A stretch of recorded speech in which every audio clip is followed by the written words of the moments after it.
Chinese president Xi Jinping गायब हो चुके हैं और उनके सबसे नजदीकी वफादार पॉलिटिशियंस एक के बाद एक मारे जा रहे हैं और कितनों को तो मजबूरन रिजाइन करवाया जा रहा है। Army generals that have been linked to Xi Jinping have either been removed or have been sidelined. General He Weidong, Vice Chairman CMC, General Miao Hua, who is the General Chief of Political Work, General Lin Xiangjiang, who is the commander of the Eastern Theatre Command, the PLA Rocket Force and also the Western Theatre Command. The Xi loyalists have been removed. 6 July 2025 Brazil के Rio de Janeiro में BRICS का 17th summit हुआ, मगर इसे Xi Jinping ने attend नहीं किया।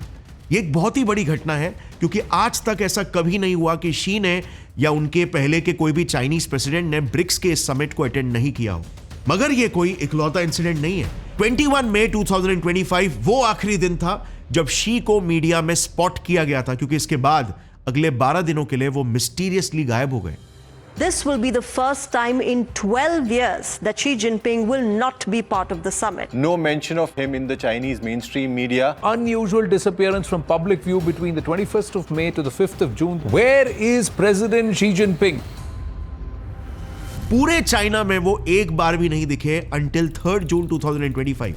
इस तारीख को Belarusian president Alexander Lukashenko Xi Jinping से मिलने वाले इकलौते इंसान थे और उन्होंने शी से मिलने के बाद अपने प्रेस कॉन्फ्रेंस पर जो बातें दुनिया के सामने रखी, उससे इस रहस्यमय कहानी ने एक नया मोड़ ले लिया।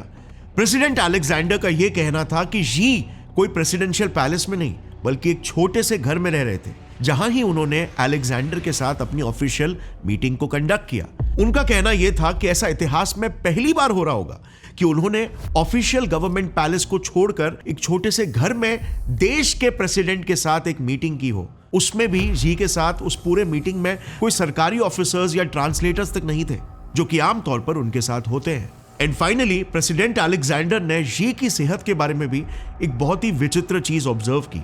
पूरे मीटिंग में शी बहुत ही थके हुए और डिस्ट्रैक्टेड से लग रहे थे। वो इन जनरल बहुत ही बीमार लग रहे थे। इसके बाद चाइनीज मीडिया पीपल्स न्यूज में खबर पब्लिश होती है, शी बहुत बीमार है, उन्हें मल्टीपल हार्ट अटैक्स आ चुके हैं। मगर वहीं फिर इकोनॉमिक टाइम्स ने इसे काउंटर करके कहा कि शी बीमार नहीं है बल्कि हु जिनटाओ जल्द ही चाइना में एक रेजिम चेंज लाने वाले हैं। शी जिनपिंग की सत्ता एक्स चाइनीज प्रेसिडेंट हु जिनटाओ पलटने वाले हैं। सो आखिर सच्चाई क्या है? वेल, ये कहानी और ज्यादा कंफ्यूजिंग तब होने लगी जब एक एक करके 21 मई से लेकर 3rd जून तक चाइनीज कम्युनिस्ट पार्टी में घटी कुछ अनहोनी घटनाओं की खबरें सबके सामने आने लगी। पहली अनयूजुअल बात, पिछले 66 इयर्स से हर साल जितने भी फॉरेन डिग्निटरीज चाइना आते थे वो बीजिंग ग्रैंड हॉल विजिट करते ही थे चाइना के प्रेसिडेंट से मिलने के लिए। मगर 21 मई के बाद से जितने भी डिग्निटरीज बीजिंग ग्रैंड हॉल पहुंचे, उन्हें वहां पर शी की पॉलिटिकल पार्टी सीसीपी के बाकी लीडर्स ने होस्ट किया। She was nowhere to be seen. दूसरी बात, चाइनीज कम्युनिस्ट पार्टी सीसीपी में हर महीने उनके सभी सीनियर लीडरशिप की मीट होती है, मगर मई 2025 के महीने में सीसीपी की यह मीटिंग कैंसिल हो गई। अब यह काफी फिशी था क्योंकि इसके जस्ट पहले वाले सीसीपी मीटिंग के बाद रिपोर्ट्स ये लीक हुए थे कि उस मीटिंग में डिस्कस हुआ था कि शी जिनपिंग को जल्द ही प्रेसिडेंट की पोजीशन से आउट करने वाले हैं, यानी कि निकालने वाले। सो ठीक इसी मीटिंग के बाद शी जिनपिंग अचानक से गायब कैसे हो गए और सीसीपी की अगली मीटिंग कैंसिल क्यों हुई? तीसरी बात, जरा चाइना की state owned newspaper People's Daily के मई 2025 से पहले के ये सारे फ्रंट पेजेस को देखो। सारे न्यूज़पेपर्स में आपको फर्स्ट पेज पर ही शी का एक किंग साइज फोटो मिल जाएगा विदाउट फेल। मगर अब उसी एग्जैक्ट सेम न्यूज़पेपर के जून एडिशन से शी की तस्वीर गायब हो चुकी है। अगेन, शी के अब तक के पूरे 12 साल के रूल में ऐसा पहली बार हुआ है कि पीपल्स डेली ने अपने अखबार में ना तो शी की फोटो और ना ही शी के बारे में कोई भी पॉजिटिव खबर छापी होगी। अब ये तो छोड़ो, हाल ही में जब चाइनीज स्टेट मीडिया ने शी का डोनाल्ड ट्रंप के साथ एक कॉन्वर्सेशन पब्लिश किया, तब उन्होंने शी के नाम के आगे कोई ऑफिशियल टाइटल तक नहीं लिखा। और हां, बाद में उन्होंने इसे करेक्ट जरूर किया, मगर इतनी बड़ी गलती किसी भी चाइनीज मीडिया से आज तक नहीं हुई। सो ये डेफिनेटली चाइनीज मीडिया में शी के ढलते इन्फ्लुएंस का शायद ये एक सबूत हो सकता है। बट इसके अलावा और भी कई सारे सबूत है, जिसे रिपोर्ट्स के हिसाब से शी की पर्सनल सिक्योरिटी आधी कर दी गई है, उनके पिता के समाधि का ऑफिशियल स्टेटस भी हटा दिया गया है, वगैरह वगैरह। मगर चौथी और सबसे ज्यादा रहस्यमय चीज यह है कि शी के सबसे वफादार सीसीपी के टॉप पॉलिटिशियंस और डिप्लोमैट्स, जो भी शी के सबसे करीबी लोग थे, उन सबको एक एक करके रास्ते से साफ किया जा रहा है। इसका सबसे बड़ा एग्जाम्पल है जनरल शू चिलियांग, जो कि चाइनीज सेंट्रल मिलिट्री कमीशन के वाइस चेयरमैन यानी कि आर्मी चीफ थे, मगर आज ये जिंदा नहीं है, मर चुके हैं। अब चाइनीज मीडिया ने ऑफिशियली तो इनके मौत को हार्ट अटैक बताया, मगर इसके बाद चाइनीज कम्युनिस्ट पार्टी और स्पेशली शी जिनपिंग के पॉलिटिकल इन्फ्लुएंस पर सवाल उठने लगे, क्योंकि एक फॉर्मर चाइनीज जर्नलिस्ट झाओ लांजियान ने एक्स पर यह बताया कि शू की मौत की असली वजह थी उन्हें चाइनीज मिलिट्री से इंटरनली इतना इंटेंस प्रेशर मिल रहा था कि वो ये मेंटल स्ट्रेस झेल नहीं पाए और एकदम से कोलैप्स हो गए। अब जू शी जिनपिंग की प्रेसिडेंसी के one of the most important pillars थे, एक पावर पिलर थे, और इसीलिए कई पॉलिटिकल एक्सपर्ट्स के हिसाब से शी जिनपिंग को सत्ता से हटाने के लिए पहले जनरल जू जैसे लोगों को रास्ते से हटाया गया, क्योंकि इस जंग में जू भी इकलौते शहीद नहीं हुए। शी जिनपिंग के और भी कई सारे लॉयलिस्ट हैं, जैसे ही विडोंग, मियाओ हुआ और जेंग जैंगशियोंग जैसे कई सारे मिनिस्टर्स और स्टेट ऑफिशियल्स हैं, जो सारे काफी इंपॉर्टेंट पोजीशंस पर थे, मगर अब वो उन पोस्ट से निकाल दिए गए। और कुछ रिपोर्ट्स के हिसाब से तो ये सिर्फ अपने पोजीशन से निकाले नहीं गए, बल्कि ये भी जू की ही तरह बहुत ही सडनली और मिस्टीरियसली मर चुके हैं, जिस न्यूज को as always Chinese state media दबाने की कोशिश कर रहा है।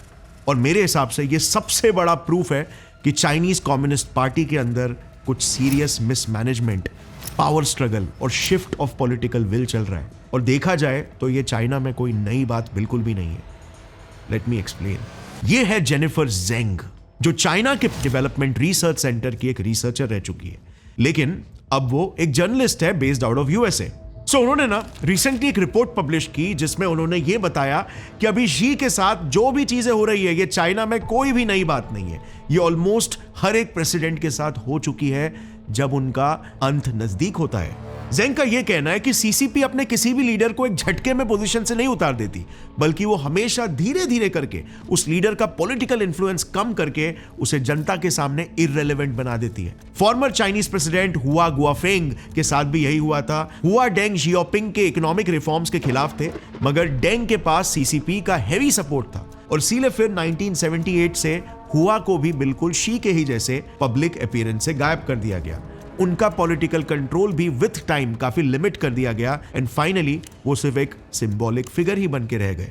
अगले 3 सालों तक उन्हें बस ओकेजनली ही पब्लिक के सामने आने दिया जाता था, और फिर 3 साल बाद जाकर उन्हें जबरदस्ती रिटायर होने के लिए मजबूर कर दिया गया। चाइनीज प्रीमियर ली केकियांग का एग्जाम्पल, जो 2023 तक चाइना के प्राइम मिनिस्टर थे, उन्हें भी शी ने पार्टी से निकाल दिया था, क्योंकि वो ओपन इकोनॉमी के सपोर्टर थे।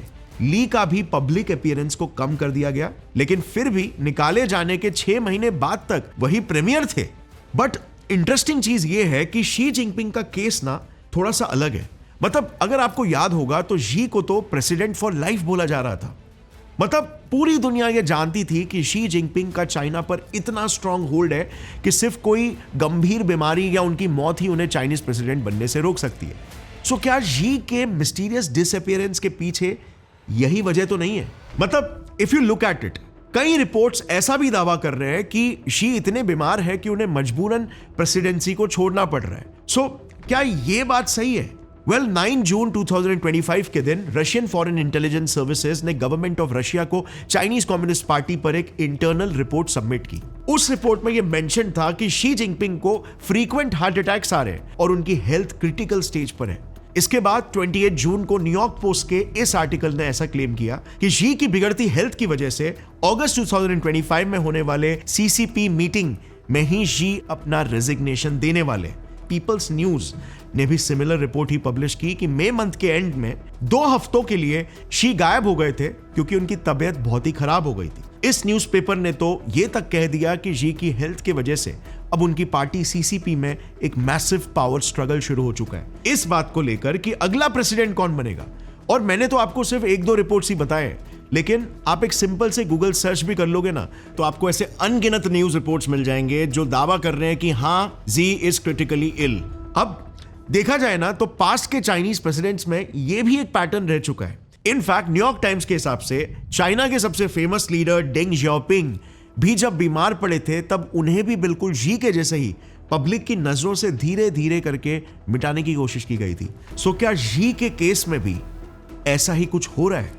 Well, it seems highly unlikely, क्योंकि 8 जून की ये तस्वीर को देखो। जी अपने जनरल यू के फ्यूनरल के लिए गए थे, जिसमें वो फिजिकली काफी फिट लग रहे हैं। मतलब रशियन रिपोर्ट्स ने तो डायरेक्टली ये क्लेम कर दिया कि जी को मल्टीपल हार्ट अटैक्स आ चुके हैं। जैसे ये भी एक रिपोर्ट देखना जिसमें ये लिखा हुआ है शी को एक स्ट्रोक आ चुका है। सो अगर ये सब सच है तो इस हादसे के बस कुछ ही दिनों बाद शी बिल्कुल एक नॉर्मल हेल्दी इंसान जैसे कैसे चल पा रहे हैं, वो भी विदाउट एनी फिजिकल सपोर्ट या व्हीलचेयर। और इसीलिए टू बी ऑनेस्ट, शी को कोई जानलेवा बीमारी है जिस वजह से वो 12 दिनों के लिए मिसिंग इन एक्शन थे। ये बात बिलीव करना मुझे थोड़ा सा मुश्किल लग रहा है। हाई चांसेस है कि ये या तो कोई फेक न्यूज है या फिर चाइनीज मीडिया का प्रोपेगेंडा है। और इसीलिए अब जो नेक्स्ट मोस्ट लॉजिकल रीजन मुझे लग रहा है वो ये है कि चाइना में कोई बहुत बड़ा पॉलिटिकल कू हो रहा है, यानी कोई राइवल पॉलिटिशियन चाइना में एक रेजीम चेंज लाना चाहता है। लेकिन सवाल यह है कि कौन और आखिर क्यों? साल 2013 शी जिनपिंग चाइना के 7वें प्रेसिडेंट बने, लेकिन शी की प्रेसिडेंसी बाकी सारे प्रेसिडेंट से बहुत ही अलग थी। इन्होंने पावर में आते ही बरसों पुराने सिस्टम्स को बदलकर पावर को कंप्लीटली सेंट्रलाइज करवा दिया, यानी कि अपने कंट्रोल में लेना शुरू कर दिया। एग्जाम्पल के लिए डेंग जियाओपिंग के वक्त से ही चाइना में प्रेसिडेंट्स अपने सारे डिसीजंस के लिए चाइना के कुछ एलीट मेंबर्स की एक कमिटी से हमेशा कंसल्ट करते थे। सारे मेजर डिसीजंस उन मेंबर्स की रजामंदी से ही लिया जाता था। पर जी ने पावर में आते ही इस एलीट कमिटी को बंद कर दिया। फिर नेक्स्ट जी ने चाइनीज पावर स्ट्रक्चर में कुछ मेजर ऑल्टरेशंस किए। इस हायरार्की टेबल को जरा देखना, ये चाइना का पूरा पावर स्ट्रक्चर है। इस स्ट्रक्चर में सबसे टॉप पर है पोलिट ब्यूरो स्टैंडिंग कमिटी। इस स्टैंडिंग कमिटी को बिल्कुल ऐसा ही समझो जैसे हमारे यहां पर पीएम और कैबिनेट मिनिस्टर्स होते हैं, वैसे ही उनके देश में पोलिट ब्यूरो स्टैंडिंग कमिटी के अंदर प्रेसिडेंट और 6 मेंबर्स होते हैं जो मिलकर पूरे देश को कंट्रोल करते हैं। अब जैसे ही शी पावर में आए, उन्होंने इस स्टैंडिंग कमिटी के की पोजीशंस में अपने सारे लॉयल बंदों को प्लेस कर दिया। नेक्स्ट, चाइनीज आर्मी पर भी अपना पूरा कंट्रोल पाने के लिए शी ने चाइनीज सेंट्रल मिलिट्री कमीशन के वाइस चेयरमैन के पोस्ट पर अपने लॉयलिस्ट शू चिलियांग को प्लेस कर दिया, क्योंकि जाहिर है चाइना जैसे कम्युनिस्ट रजीम में ये एक बहुत ही स्ट्रेटेजिक पोजीशन है, ये एक्चुअल हार्ड पावर है। मतलब इसी मिलिट्री कमीशन का वाइस चेयरमैन पूरे चाइनीज मिलिट्री को अब कमांड करने लगेगा। So this became a huge advantage for Xi। और इसीलिए ही कई पॉलिटिकल एक्सपर्ट्स के हिसाब से शू चिलियांग की मौत शी प्रेसिडेंसी को एक बहुत बड़ा झटका थी। इसके बाद शी की नेक्स्ट टारगेट बनी चाइनीज सेंट्रल कमिटी। इसे अगर इंडिया के कॉन्टेक्स्ट में आपको बताऊं तो जैसे इंडिया में स्टेट गवर्नमेंट होता है ना, वैसे यहां पर 204 मेंबर्स की एक कमिटी होती है जो सारे मोस्टली चाइना के मिनिस्टर्स और प्रोविंशियल गवर्नर्स यानी कि स्टेट गवर्नर्स रैंक के लोग होते हैं जो चाइना के अलग अलग प्रोविंसेस को कंट्रोल करते हैं। अब बीबीसी के हिसाब से शी ने पावर हाथ में लेते ही इस चाइनीज सेंट्रल कमिटी के 170 मिनिस्टर्स और डिप्यूटी मिनिस्टर्स को जेल में डाल दिया, बस ये बोलकर कि वो सारे करप्ट थे या उन्होंने पार्टी के रूल्स का वायलेशन किया था। आप सोचो, 170 प्रोविंशियल गवर्नर रैंक के लोगों को रातों रात जेल में डाल देना, मतलब शी जिनपिंग ने सीसीपी में कितने सारे दुश्मन बनाए होंगे। कई रिपोर्ट्स के हिसाब से इनमें से कुछ मेंबर्स को तो शी ने जान से तक मरवा दिया, सिर्फ पॉलिटिकल कंट्रोल हासिल करने के लिए। इनफैक्ट इसी रिपोर्ट के हिसाब से शी के टेन्योर के पहले के 5 सालों में ही उन्होंने 13 लाख सीसीपी ऑफिशियल्स को अपने पोजीशन से जबरदस्ती हटवा दिया, सिर्फ क्योंकि वो शी की पॉलिसीज का समर्थन नहीं करते थे। सो इन शॉर्ट, अपने पूरे टेन्योर में शी ने Chinese military, Chinese state media और चाइनीज पार्लियामेंट के सभी इन्फ्लुएंशियल पोजीशंस पर अपने लॉयलिस्ट्स को प्लेस करके पावर को कंप्लीटली कंसोलिडेट कर दिया था। इनफैक्ट चाइना में शी को इनफेमसली द प्रेसिडेंट ऑफ एवरीथिंग भी कहा जाता था, क्योंकि चाइना के लिटरली हर एक डिपार्टमेंट में उनका कंट्रोल था। Xi Jinping has his hand on all levers of power in China. He is the president of the country, the general secretary of the Communist Party, and the chairman of the Central Military Commission.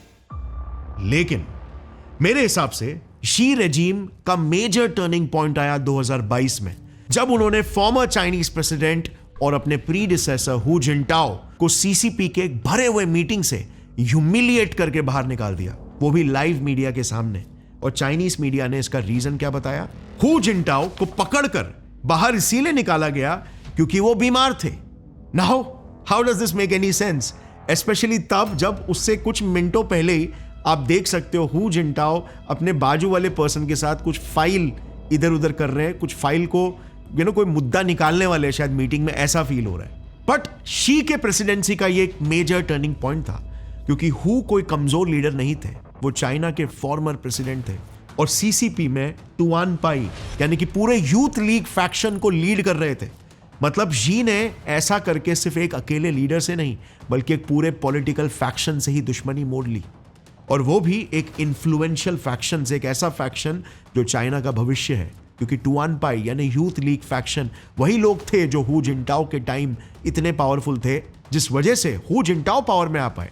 इनकी ideology शुरुआत से ही काफी moderate थी, ये हमेशा centralise power के against थे और इसीलिए ये अपने आप को रिफॉर्मिस्ट मानते थे, जो चाइना में बदलाव लाना चाहते थे। और उन्हें by the way by all rights मौका मिला भी था। जैसे ही शी जिनपिंग ने सीसीपी और चाइनीज मिलिट्री पीएलए के अंदर मेंबर्स को रिप्लेस करना शुरू कर दिया, जैसे ही शी प्रेसिडेंसी ने चाइना में सारा पॉलिटिकल पावर अपने अंदर कंसोलिडेट करना शुरू कर दिया, वैसे ही हु जिनटाओ और उनके टुआन पाई फैक्शन ने इसके खिलाफ एक रेजिस्टेंट मूवमेंट स्टार्ट कर दिया। और फिर आया जून 2025, शी जिनपिंग की पावर विजिबली कमजोर होने लगी, मीडिया से वो गायब होने लगे, कोई मीडिया कवरेज नहीं कर रहा। और तब एक शॉकिंग रिपोर्ट सामने आती है। न्यूयॉर्क पोस्ट और जापान फॉरवर्ड जैसे ग्लोबल आउटलेट्स ने यह लिखा कि हु जिनटाओ और दूसरे पुराने नेता अब गेम को कंट्रोल कर रहे हैं। चाइना में बैक चैनल से सब कुछ यही लोग चला रहे हैं। इसके बाद मिलिट्री के अंदर शी के कुछ पावरफुल जनरल्स हटा दिए गए और नए लोग आए जिन पे हु का इन्फ्लुएंस था। रिपोर्ट्स के हिसाब से इवन शी के फादर के नाम से मुजोलियम का ऑफिशियल स्टेटस हटा दिया गया। वो सब भी इसी तरफ इशारा कर रहे हैं कि हु साइलेंटली बदला ले रहे हैं। इसी दौरान शी के एब्सेंस में एक धमाका हुआ। हु जिनटाओ और उनके साथियों ने मिलकर एक ओपन लेटर सीसीपी के हेड ऑफिस को भेजा। यह लेटर एक तरह से एक नो कॉन्फिडेंस वोट था, जिसमें लिखा हुआ था कि शी की पर्सनालिटी, उसका इकोनॉमिक और डिप्लोमेटिक फेलियर चाइना को डुबा रहा है और पार्टी को इस पर अर्जेंटली एक्शन लेना चाहिए। ऐसा ओपन चैलेंज चाइना के इतिहास में बहुत ही रेयर है और इसीलिए अब कई सारे एनालिस्ट के हिसाब से ये चाइना में एक रेजीम चेंज ला सकता है। मगर अब सवाल यह है कि शी जिनपिंग को रिप्लेस कौन करेगा? वेल, इस रेस में अब कुछ पावरफुल नाम सामने आए। सबसे पहला नाम है वांग यांग, एक टेक्नोक्रेट जो पहले सीसीपी के टॉप पोस्ट में रह चुके हैं। 2018 में तो ये पोलिट ब्यूरो स्टैंडिंग कमेटी के मेंबर भी थे, जिनकी सोच भी हु जिनटाओ जैसे ही रिफॉर्मिस्ट है। लेकिन 2022 में शी ने उनको जबरदस्ती रिटायर करवा दिया था, जबकि वो एक टर्म के लिए बिल्कुल एलिजिबल थे। अब क्योंकि ये शी के बाद के सभी पोटेंशियल प्रेसिडेंशियल कैंडिडेट्स में से सबसे सीनियर मेंबर है, इसीलिए कई सारे रिपोर्ट्स के हिसाब से शी के फॉल के बाद वांग यांग अपना कमबैक कर सकते हैं। दूसरा नाम है Hu Chunhua, youth league faction के स्ट्रॉन्ग लीडर और हु जिनटाओ के क्लोज एलाय। 2018 तक ये बोला जा रहा था कि हु चुनहुआ ही चाइना के अगले प्रीमियर बनने वाले, लेकिन जैसे ही उन्हें प्रीमियर इलेक्ट करने के दिन नजदीक आए, शी जिनपिंग ने उनका नाम कैंडिडेट लिस्ट से ही हटा दिया। ये वही इंसिडेंट था जिसके बाद हु जिनटाओ को 2022 के कांग्रेस से पब्लिकली ह्यूमिलिएट करके निकाला गया। मगर अब शी जिनपिंग के फॉल के बाद अब इनका नाम वापस से सामने आ रहा है, क्योंकि अगर सक्सेशन हायरार्की को देखेंगे ना, तो 2022 में अगर हु प्रीमियर बन जाते तो शी के बाद चाइना का नेक्स्ट प्रेसिडेंट वही बनते। ऊपर से वो इंटरनल पॉलिटिक्स और गवर्नेंस के माहिर खिलाड़ी तो है ही, मगर पार्टी के अंदर उनका एक स्ट्रॉन्ग होल्ड भी है और सबसे बड़ी बात, उन्हें हु जिनटाओ का फुल सपोर्ट है। और तीसरा सबसे प्रोमिनेंट नाम है जनरल ज़ैंग यूक्शिया। ये चाइना के सबसे टॉप मिलिट्री ऑफिसर है और सेंट्रल मिलिट्री कमीशन के वाइस चेयरमैन भी। अब वैसे तो ज़ैंग शी के ही एक रिश्तेदार है, लेकिन कई सोर्सेस के हिसाब से अब चाइना में असली पावर भी ज़ैंग यूक्शिया के हाथ में ही है और इसीलिए शी के बाद ये भी प्रेसिडेंसी के लिए एक स्ट्रॉन्ग कंटेंडर हो सकते हैं।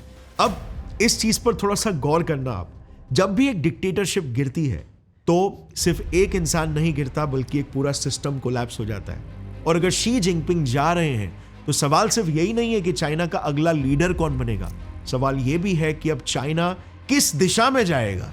क्या ये ट्रांजिशन पीसफुल होगा? क्योंकि आज लगता तो ऐसा है कि चाइना के अंदर एक ऐसी लड़ाई चल रही है जो दुनिया से छुपाई जा रही है, क्योंकि चाइनीज मीडिया तो हमेशा वही दिखाती है जो सरकार चाहती है। तो आखिर यहां पर असली सच्चाई क्या है? ये सब तो हमने सिर्फ जितना भी हम रिसर्च कर सकते थे वो सारे दिशाओं में रिसर्च करके हम स्पेक्यूलेट ही करने की कोशिश कर रहे हैं।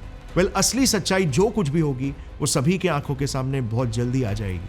बट अगर आपको ऐसे वीडियोस पसंद आते हैं तो मैंने रिसेंटली एक वीडियो बनाया इंडिया चाइना वॉर पर, कि किस तरह से चाइना हिमालयन रीजन में इंडिया के खिलाफ एक जंग छेड़ रहा है, एक तैयारी कर रहा है जंग की। अगर आप वो वीडियो देखना चाहते हो, which I highly recommend you should watch, because most of the Indians को उसके बारे में पता ही नहीं, तो आप यहां पर क्लिक करके उस वीडियो को देख सकते हो। मिलते हैं अगले वीडियो में, तब तक के लिए टेक केयर, जय हिंद।